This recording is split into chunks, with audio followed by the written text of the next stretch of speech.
Hemos sido confrontados con las diversas pruebas que Santiago no solamente hace a los judíos, sino también a nosotros. La prueba de la fe en medio de las dificultades, ¿verdad?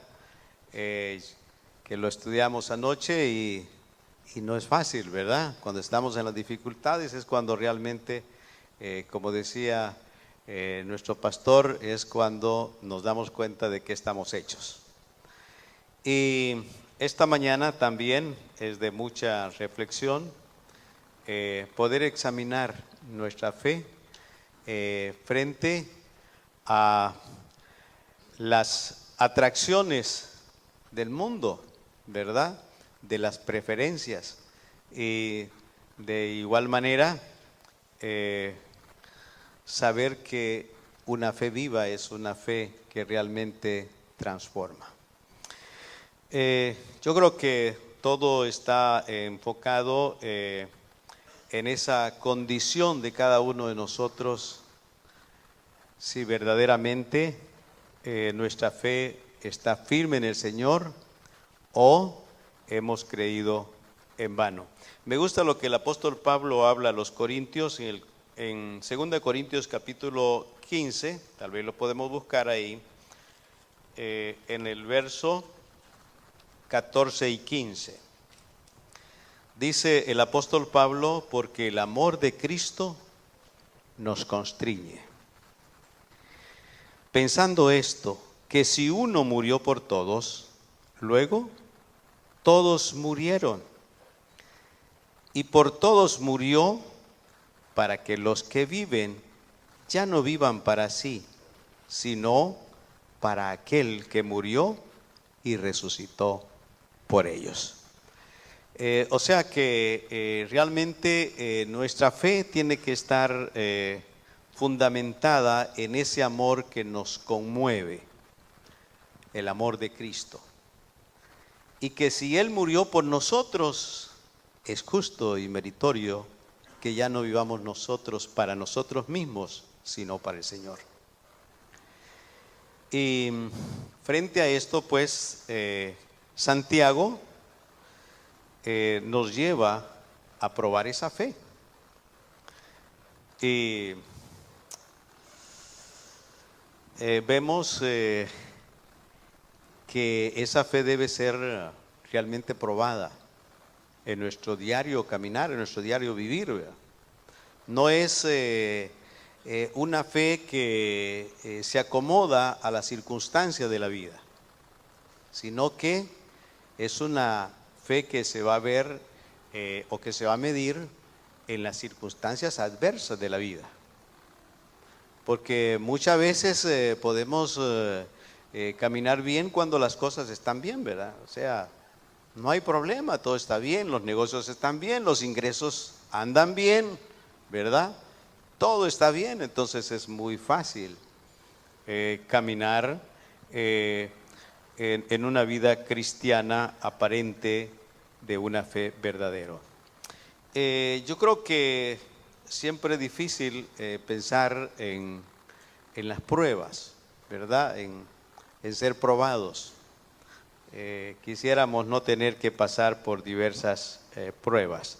Ahora, es interesante lo que dice Santiago, que lo leímos en Santiago 2:12.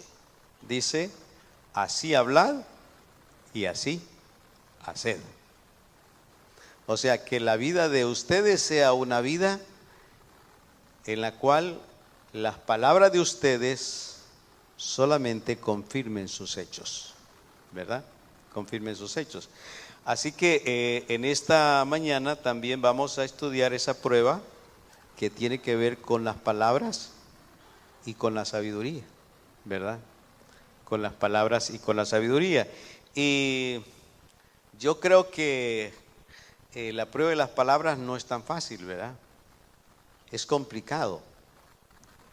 A veces quisiéramos no tener que hablar, ¿verdad? Porque en la mucha palabra nos falta pecado, ¿verdad?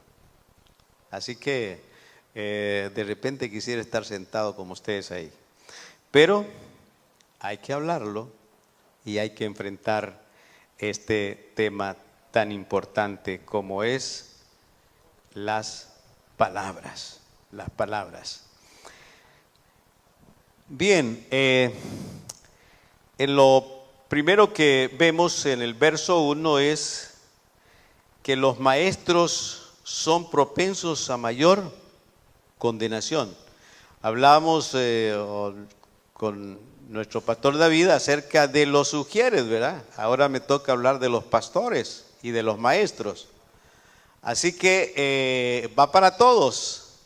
No se le escapa nada a Santiago, ¿verdad? Y aquí entonces lo vemos en el capítulo 3, verso 1, y dice: hermanos míos, no os hagáis maestros, muchos de vosotros, sabiendo que recibiremos mayor condenación, ¿verdad? Así que no está realmente animándonos a que no enseñemos, ¿verdad? No es ese el propósito, sino el cuidado que debemos tener nosotros en la enseñanza. Que esa enseñanza esté concordando con lo que nosotros verdaderamente somos. Y saben, hermanos, un lugar donde hay un control estricto es el hogar, ¿verdad? Es el hogar. Y ahí nuestros hijos, nuestra esposa está escuchándonos qué es lo que nosotros estamos diciendo y si eso está realmente respaldado con lo que somos.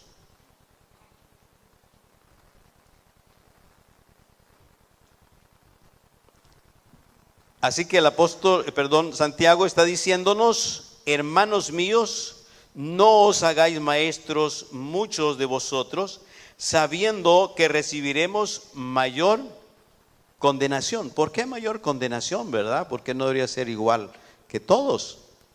Por la influencia, hermanos. Porque cuando usted enseña, usted está también influenciando a muchos, ¿verdad? Tiene una mayor responsabilidad cuando usted comparte. Por eso es que no todos pueden hacer uso de la predicación. Imaginemos a alguien que no es firme en la fe, que no tiene la fe genuina, la fe verdadera, y entonces está aquí al frente, pero después lo vemos por allá en otras cosas, ¿verdad? Qué peligroso. Eso no implica que la responsabilidad de guardarnos en nuestra lengua es para todos. Claro que es para todos. Y es una enseñanza básica, fundamental, porque sin duda uno de los órganos que más daño puede provocar es la lengua.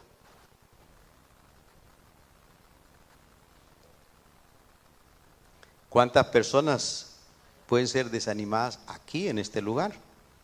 Por la lengua, por lo que decimos. Dice Santiago 1:26: si alguno se cree religioso entre vosotros y no refrena su lengua, sino que engaña su corazón, la religión del tal es vana. El proverbista dice en Proverbios 18:21: la muerte y la vida están en poder de la lengua, y el que la ama comerá de sus frutos.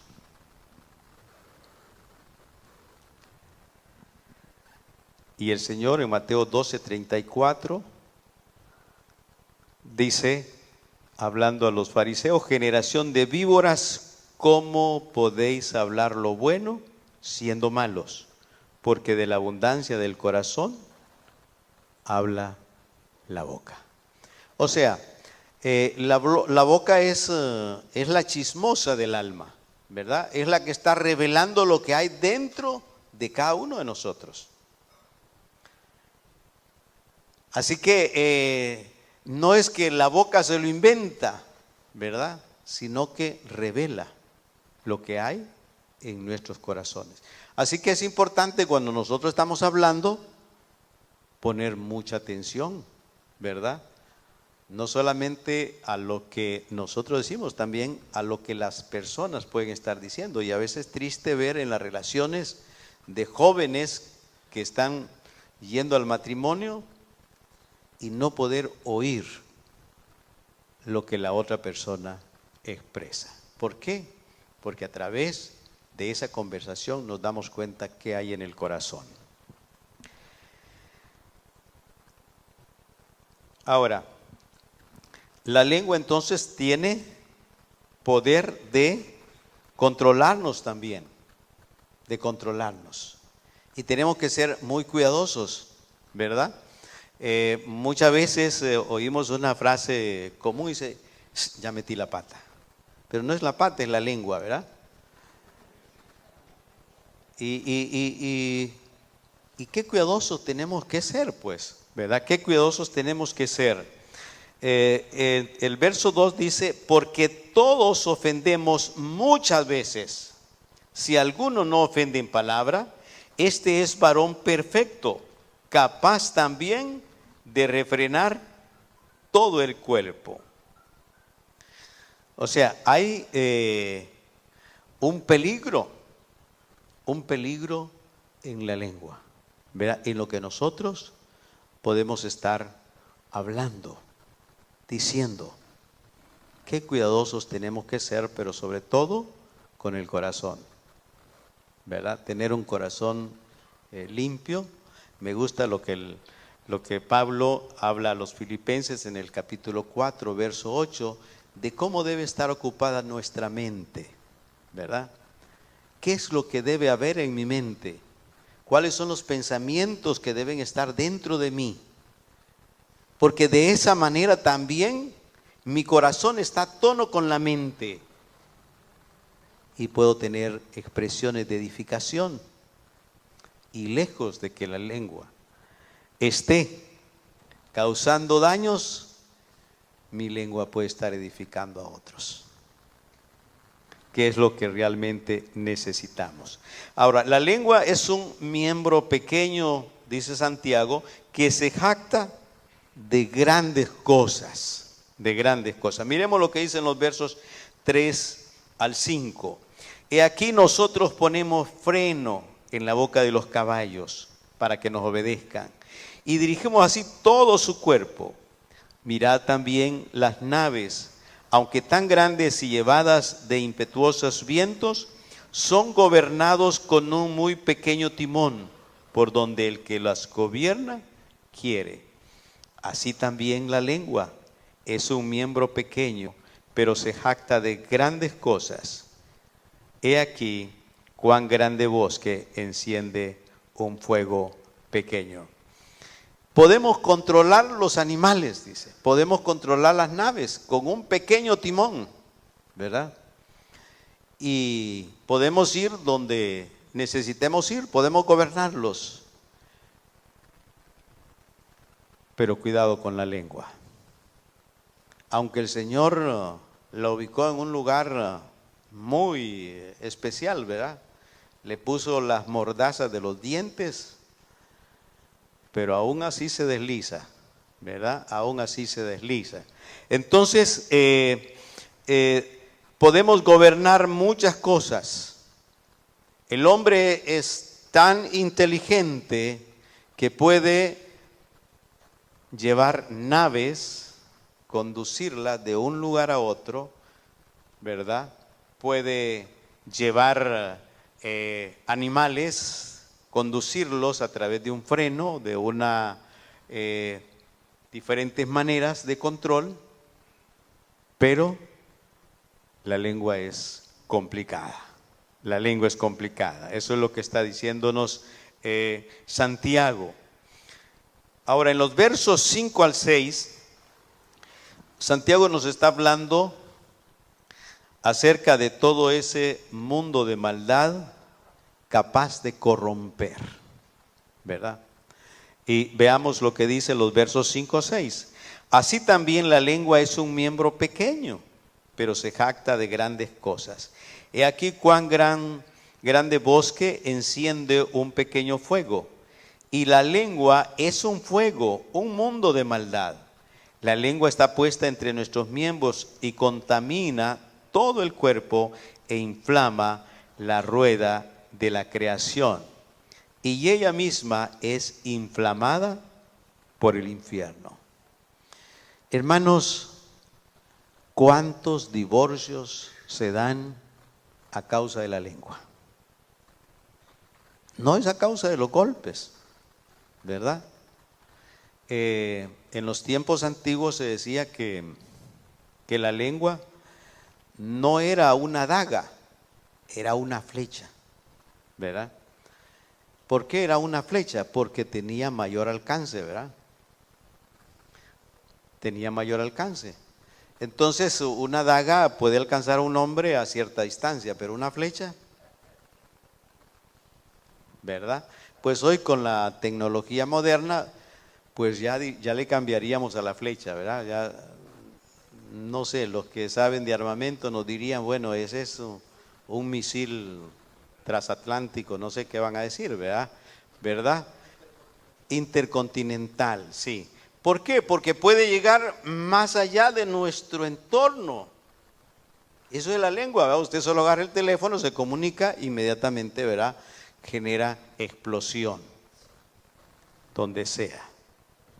Así que la lengua es un miembro pequeño, pero capaz de dividir un matrimonio, de dividir una familia, de dividir una iglesia, ¿verdad? Qué cuidadosos tenemos que ser con la lengua. Y Santiago está llevándonos a esa reflexión, hermanos. Ahora, ¿cuándo se ve inflamado ese miembro de nosotros? Cuando estamos en situaciones adversas, ¿verdad? Si la señora está ahí con el cafecito y la rosquilla, ¿verdad? Y toda la cosa. Mire, esa lengua no dice nada. Está dormidita. Está dormidita. Pero cuando hay un reclamo, cuando hay una situación, ¿verdad? ¿Cómo reacciona la lengua? ¿Cómo reacciona? Así que dice que es inflamada por el infierno, capaz de encender, dice, un gran bosque. Hay guerras que se han originado por las palabras, hermanos. Y hay cantidad de divorcios que están respaldados por las palabras. Eso es lo que ha generado divorcios, resentimientos, venganzas, corazones amargados por las palabras. Por las palabras. Qué cuidadosos tenemos que ser con nuestras palabras, pero sobre todo con nuestro corazón, que pueda estar limpio, que nuestra mente y corazón estén enfocados en Dios. Por eso es que necesitamos permanecer en el Señor, para que así también, lejos de tener una lengua depravada, tengamos una lengua santificada, que honre y glorifique a Dios en todo.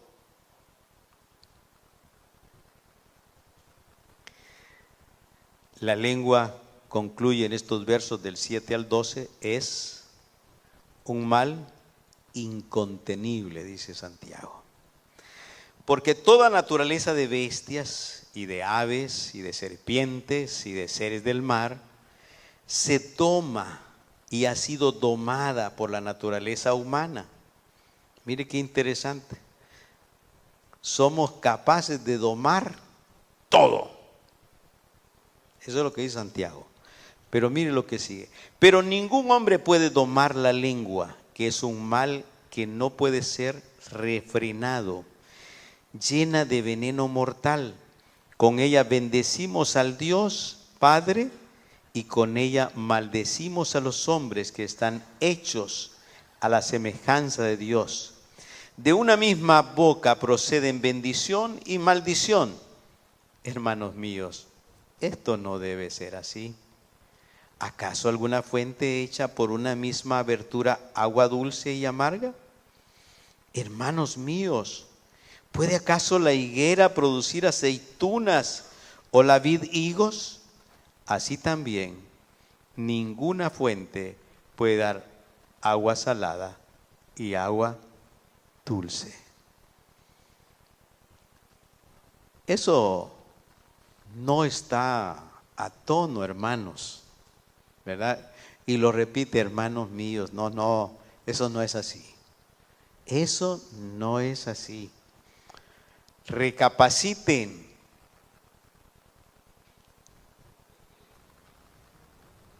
Recapaciten. Pongan mucha atención. ¿Cómo es que ustedes van a la iglesia Impacto o a la iglesia Renacer o a otra iglesia y entonces allá son un mar de bendición al Señor, ¿verdad? Señor, qué maravilloso eres y todo, ¿verdad? Pero llegamos a la casa a pelear con la señora. Eso no puede ser así. Eso no puede ser así. O con el vecino, ¿va? Nos dejó mal parqueado el carro ahí. Qué viejo este. Ya se le olvidó manejar. Dice, no, eso no puede ser así.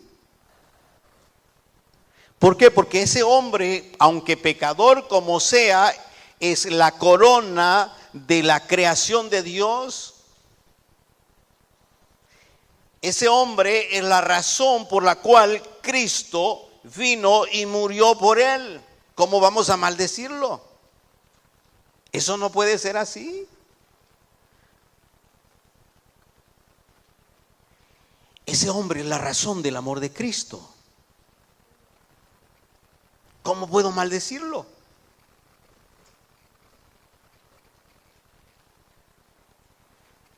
Y en el templo te golpeas el pecho.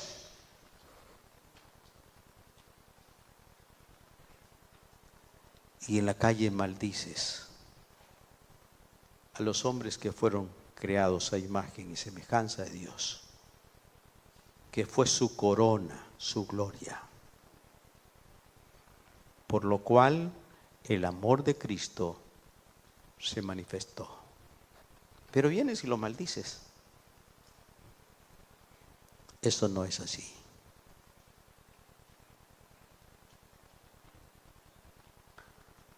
Lo que hablamos es lo que somos.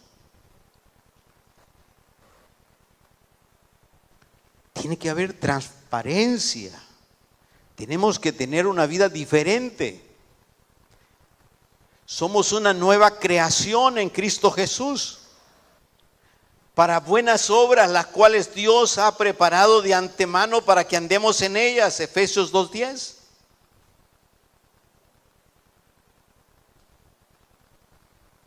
Tiene que haber congruencia con lo que hablan y lo que son.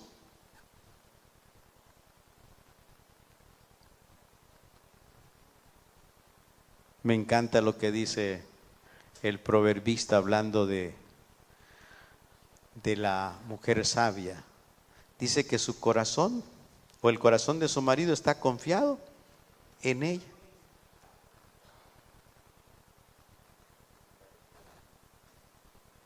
Está confiado.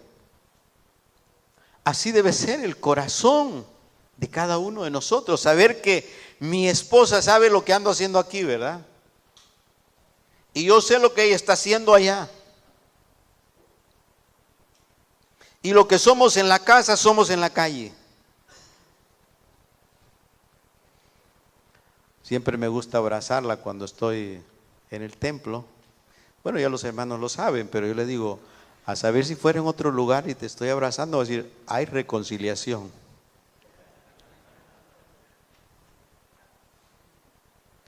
Pero saber que somos lo mismo en cualquier lugar donde estemos.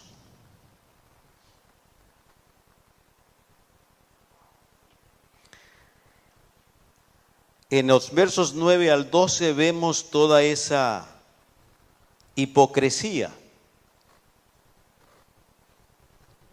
que puede darse. Mucho cuidado, hermanos.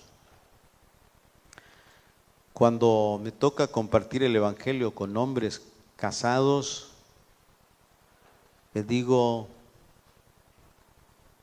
todo ese trabajo que usted está haciendo sin la fe en Cristo para sus hijos no sirve.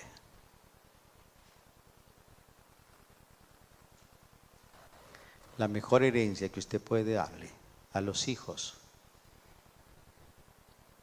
es su fe. Es su fe.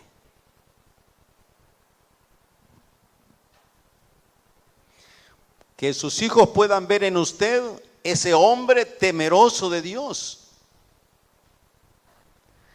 y poder tener esa certeza como la tenía Josué. Escojan ustedes a ver qué hacen, ¿verdad? Desenvuelta, vayan si quieren. Pero yo y mi casa serviremos a Jehová. Había una seguridad, ¿por qué? Porque su testimonio era fiel a Dios.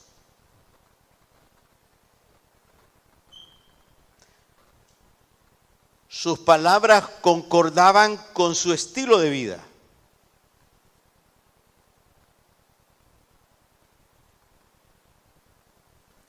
Que el mundo pueda ver en nosotros esa diferencia, ¿verdad?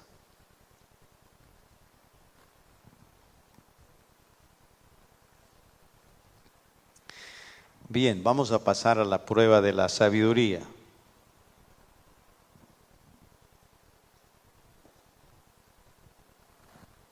Que está íntimamente relacionado, ¿verdad? Porque una lengua sabia es una lengua que habla bien, ¿verdad?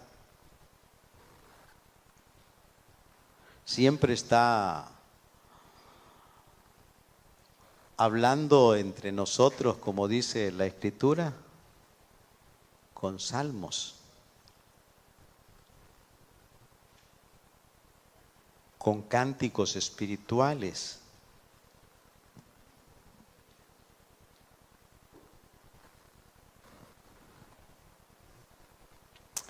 En Daniel 2:20-23, Daniel 2:20-23 dice, y Daniel habló y dijo, sea bendito el nombre de Dios de siglos en siglos, porque suyos son el poder y la sabiduría.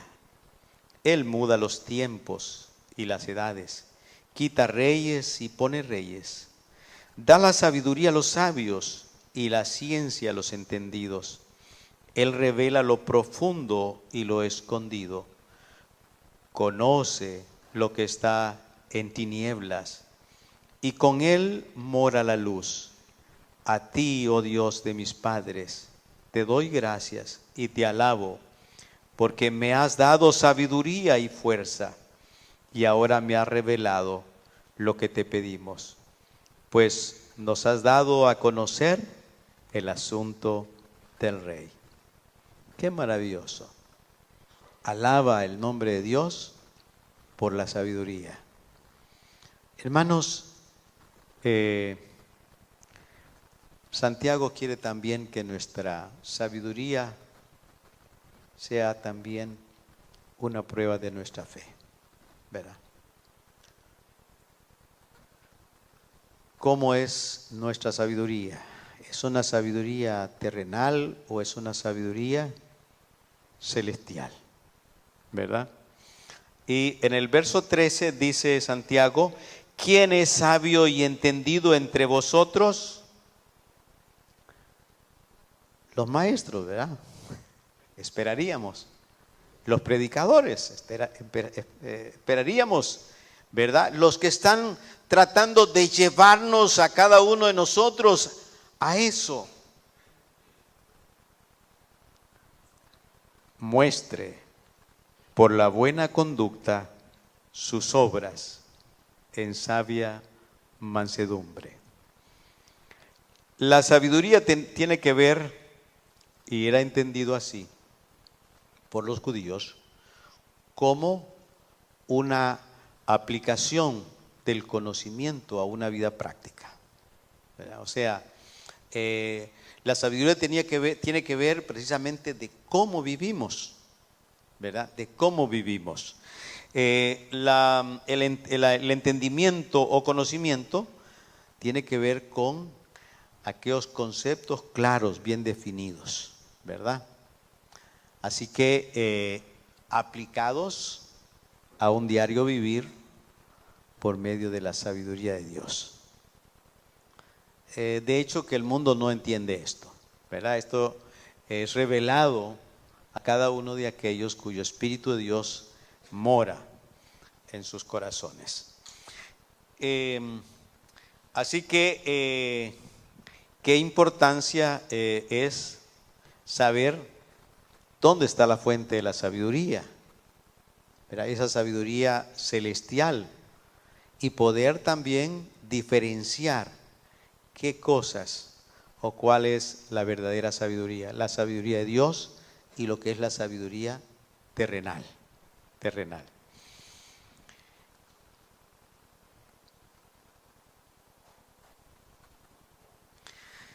Ahora, hablarle al mundo de la sabiduría espiritual va a ser siempre complicado, ¿verdad? El mundo no lo puede entender, no lo puede discernir. ¿Por qué? Porque son cosas espirituales. Usted ve a ver si alguien quiere identificarse como tonto. Nadie, ¿verdad? Todos son sabios. Va por la calle y cada quien es sabio en su propia opinión, ¿verdad? Nadie dice ser un tonto. No, todos presumen ser sabios. Todos presumen ser sabios. En Job 28:12 dice Job: mas ¿dónde se hallará la sabiduría? ¿Dónde está el lugar de la inteligencia? Y dijo al hombre: he aquí que el temor del Señor es la sabiduría, y el apartarse del mal, la inteligencia. ¿Verdad? Entonces, ahí está la sabiduría, está en el Señor, en el temor al Señor. Y ese temor al Señor no es el horror al Señor, sino es la reverencia al Señor. ¿Verdad? Es ese cuidado de hacer las cosas que le agradan al que dio su vida por nosotros. Es ese corazón agradecido, dispuesto a vivir una vida agradable a Él. Así que es importante que esa sabiduría se muestre a través de una buena conducta y el buen comportamiento, ¿verdad? Ahí está. No está en que el hombre diga que es sabio, sino en la demostración de esa sabiduría. ¿Cómo vive? ¿Cómo estamos viviendo?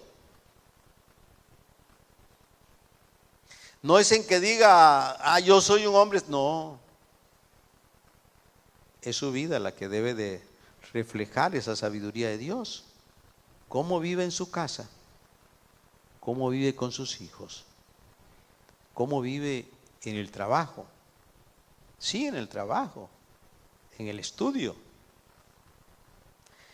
¿Reconocen esa diferencia ahí? Porque a veces nosotros hablamos y cantamos de ser diferentes, ¿verdad? Y nos sentimos emocionados acá, pero esa iglesia está ahí en los centros de trabajo, esa iglesia está ahí en los centros de estudio, esa iglesia está ahí en los diferentes barrios y colonias. Ahí está la iglesia, ¿verdad? De aquí salimos y nos vamos a nuestros diferentes lugares, pero seguimos siendo la iglesia. ¿Cómo estamos viviendo ahí? En el trabajo, en medio de una sociedad corrupta. ¿Cómo puede apreciarse esa sabiduría de Dios en la vida suya? Es su diario vivir. puede verse esa moralidad y pureza, la rectitud y justicia.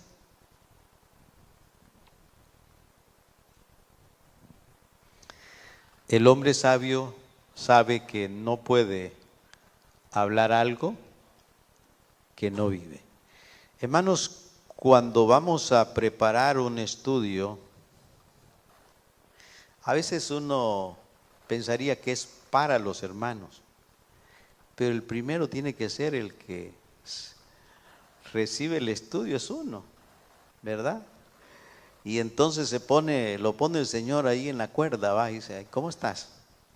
¿Cómo está tu lengua para que vayas a hablar con los hermanos de la lengua?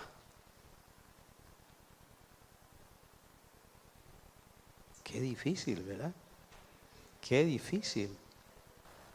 Y así que ahí tenemos que clamar al Señor por perdón y misericordia para que nos ayude, que nuestra lengua sea una lengua realmente santificada, que glorifique su nombre.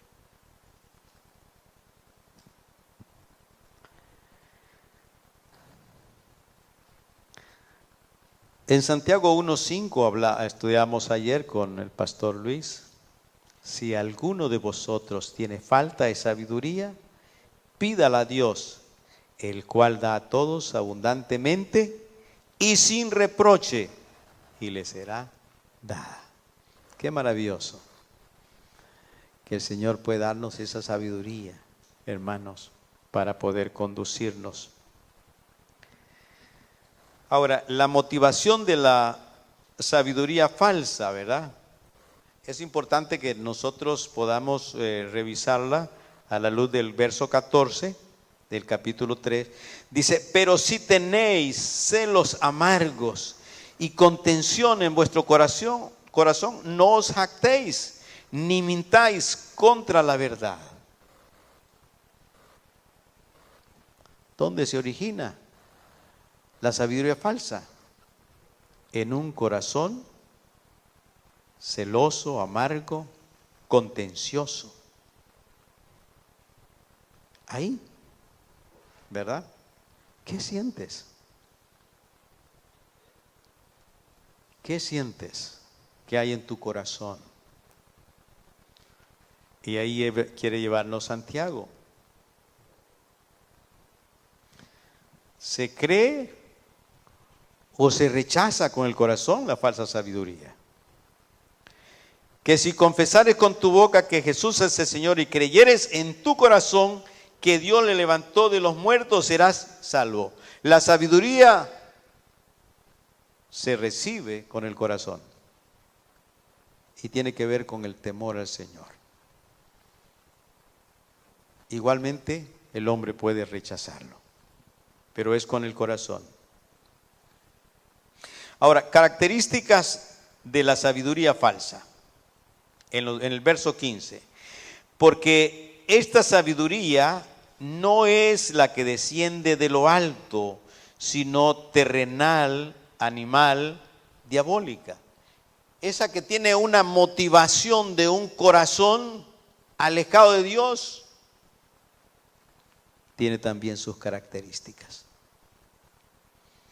Y dice que es una sabiduría terrenal. Es la sabiduría del mundo. Dice que es una sabiduría animal. Esa es la sabiduría de la carne. Y la sabiduría diabólica que tiene que ver con esa sabiduría impulsada por el diablo. Ahora, eso trae también sus resultados.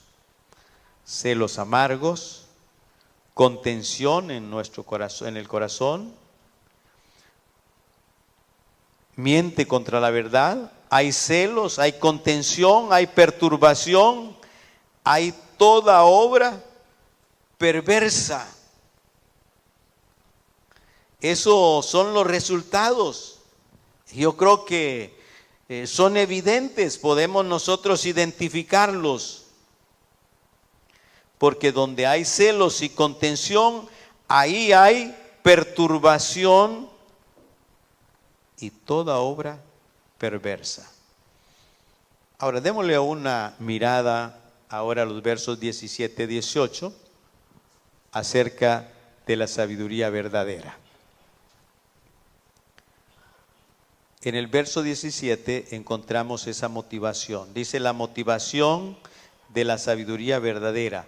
Pero la sabiduría que es de lo alto es primeramente pura. O sea, la motivación de la sabiduría de lo alto no tiene contaminación, es pura. Es pureza. Y la pureza está en Dios. Entonces, esa sabiduría verdadera, esa sabiduría de lo alto, tiene que ver precisamente con esa pureza que viene del Señor.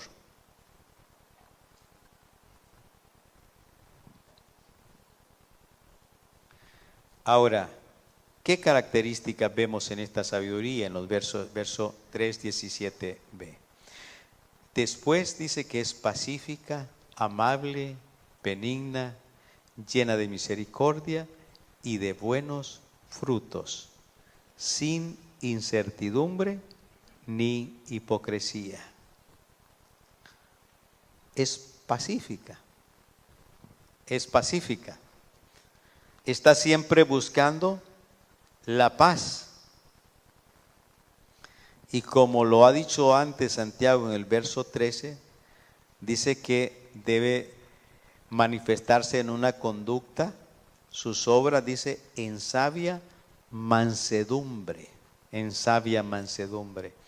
Y esa mansedumbre es la que conquista, por supuesto, la paz, ¿verdad? Por eso es pacífica. Es amable, es amable.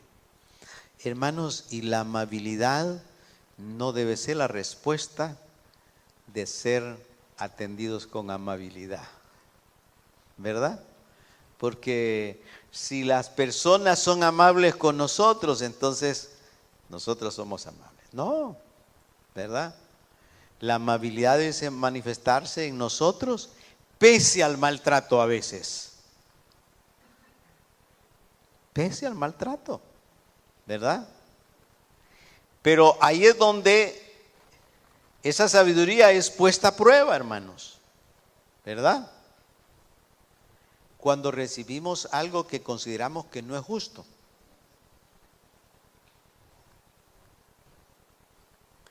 Pero cuando nosotros vemos la actitud del Señor en la cruz del Calvario, después de ser maltratado, clavado, ¿cuál es la expresión del Señor? Padre, perdónales, porque no saben lo que hacen. ¿Cuántas veces nosotros hemos traído a nuestra mente y corazón esa expresión de amabilidad, de amor, de perdón a aquellos que nos ofenden y aún poder responder con amabilidad?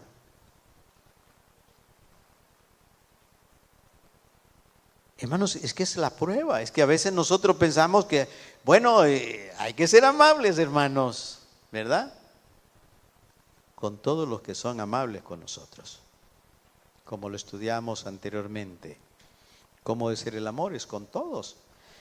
Y no es que todos son fáciles, hay algunos más difíciles que otros de amar, ¿verdad? Más complicados. Pero la amabilidad no se limita al trato que recibimos, no lo condiciona. Sean amables con quienes son amables con ustedes, eso sería sumamente fácil y el mundo lo hace. Es benigna, llena de misericordia, llena de buenos frutos, sin incertidumbre y sin hipocresía, ¿verdad? O sea, lo que te digo hoy, aquí te lo digo delante de quien sea. Pero no en el maltrato, ¿verdad? Porque algunos lo usan como maltrato, ¿verdad? Mira, te digo que sos esto, te lo digo aquí en cualquier lugar. Ojalá pudiéramos ser tan amables aquí y en cualquier lugar, ¿verdad? Donde nos encontremos, en cualquier circunstancia de la vida. Esa es realmente o son las características de la sabiduría verdadera, de la sabiduría de lo alto, ¿verdad? Que no es, no varía de acuerdo a las circunstancias, sino que se mantiene firme frente a la adversidad. Ahora, los resultados los encontramos en el verso 18. Creo que ya se me fue el tiempo y más, ¿verdad? Y el fruto de justicia se siembra en paz para aquellos que hacen la paz. Hermanos, si la sabiduría está en nosotros, esa sabiduría divina, vamos a tener paz dentro de la iglesia, ¿verdad? Lenguas controladas, palabras sabias, amables. ¿Qué vamos a tener? Vamos a tener una iglesia unida donde se respire esa paz del Señor. Esa semilla representa la sabiduría divina, cuyo fruto es la justicia. Hay una enorme relación entre la sabiduría divina, la justicia y la verdadera paz, ¿verdad? Así que están muy, muy unidos. La sabiduría divina produce un ciclo continuo de justicia que se siembra y se cosecha en una apacible y armoniosa relación con Dios, ¿verdad? Así que cada uno de nosotros, habiendo probado nuestra lengua, habiendo probado nuestra sabiduría, mantengámonos firmes y corrigiendo, porque no somos perfectos, ¿verdad? De vez en cuando se nos desliza la lengua. Y entonces, bueno, algunos dicen que se muerda la lengua.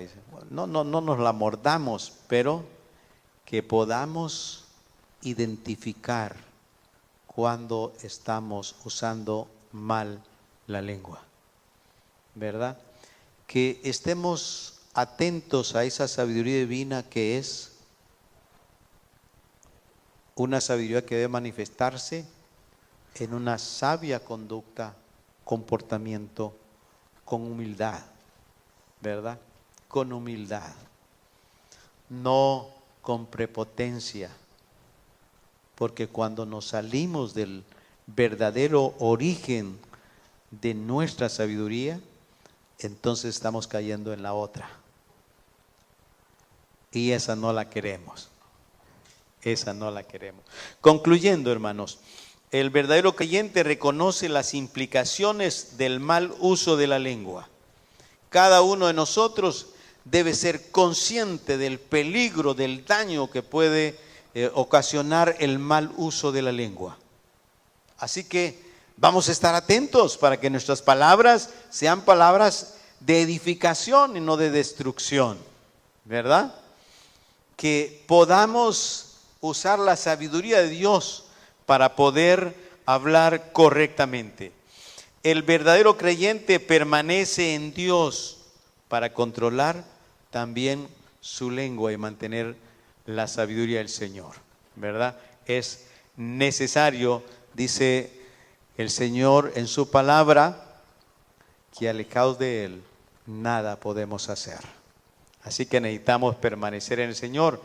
El maestro o el hombre sabio muestra por la buena conducta sus obras en sabia mansedumbre. En sabia mansedumbre, ¿verdad? No porque se siente más que otros, sino igual, no superior a otros.